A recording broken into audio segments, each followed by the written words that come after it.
guys, today we are going to be talking all about episode 3 of this season, Destruction, what I believe we can expect to see in the episode, and more specifically, why it is that I think we'll get to see Cat Blanc one last time. But as always, before we get into today's video, be sure to subscribe so you never miss the tea on the show you love. Now, let's get into it.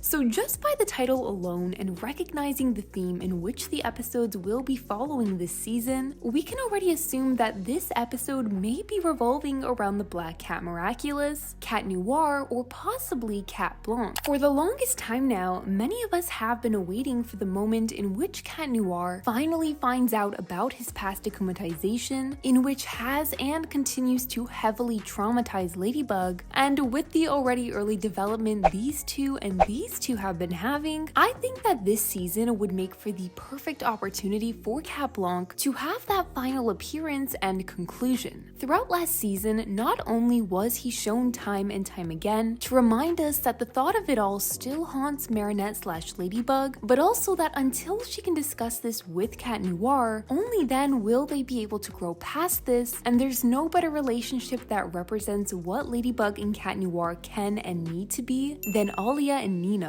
While the two had many great moments last season with one another, they too also had some lows and moments in which would be pivotal in their relationship, such as in episodes Optigami and Rocketeer. Alia can't lie to Nino, and she's been very open about that to Marinette since the beginning. Each time there was a problem between Nino and Alia in season 4, it always came down to keeping secrets from one another and/or miscommunication. In episode 17 of season 4, after Alia approaches Rocketeer and explains to him the situation that he'd saw between her and Cat Noir, they were able to resolve this misunderstanding and overcame this together. But why bring this scene up in particular on the topic of Cat Blanc? Because of the parallels. Looking at these scenes side by side, it's obvious just how similar they are, and both were caused from the same reasoning, keeping secrets from one another. Adrian thought he could bear the secret of knowing Ladybug's identity, meanwhile Nino tried to disguise his emotions and confusion. Because of Alia's honesty, Nino was able to break through his own akumatization, whereas in Cat Blanc, no matter how hard Ladybug tried to convince Cat Blanc to help her end this, that secret end to it still couldn't have been fixed. Of course, it's also important to remember that both Alia and Nino and Ladybug and Cat Noir's relationships have their own needs, and for Cat Noir and Ladybug, a different severity level when it comes to these mishaps. Lastly, I also want to bring up what could have been for the Cat Blanc script. Originally, the episode was intended to not only be longer, but also include other details such as Adrian originally crying tears of joy after discovering Marinette was Ladybug, and many other details. If we get to see Cat Blanc one last time, this could also be a great opportunity for us viewers to understand a bit more of what was going on, since the episode was definitely moving at a quick pace. But as always, what do you guys think? Destruction will be coming out on October 22nd at 10 a.m. Eastern Time from Disney USA, and just the other day, we'd also gotten an update on episodes Disney USA plans to air next month in November, and those being Illusion Episode 5 on November 5th, the Episode 5 Curse has been broken, Determination Episode 6 on the 12th, Passion Episode 7 on the 19th, and Reunion Episode 8 on the 26th. Plus, Teifu has also just shared 3 new air dates, and those being for Episode 7 Passion on October 31st, Reunion Episode 8 on November 1st, and Episode 5 Illusion on November 2nd. This means that they will also be breaking the chronological order we had going. Talking about all of this reminded me of how last season, many of us were mentioning the possibility of Cat Blanc making a return in a Sandboy 2.0 kind of situation, and I'd love to know how it is you guys hope to see him again if we do. And because I know how confusing it can be with all the episode dates we continue to get, if you happen to go over on my Instagram under the highlights reminder, I have listed all of the air dates over there. As always, be sure to let me know your thoughts and theories down below, and subscribe so you never miss the tea on the show you love. And I'll see you guys in the next one.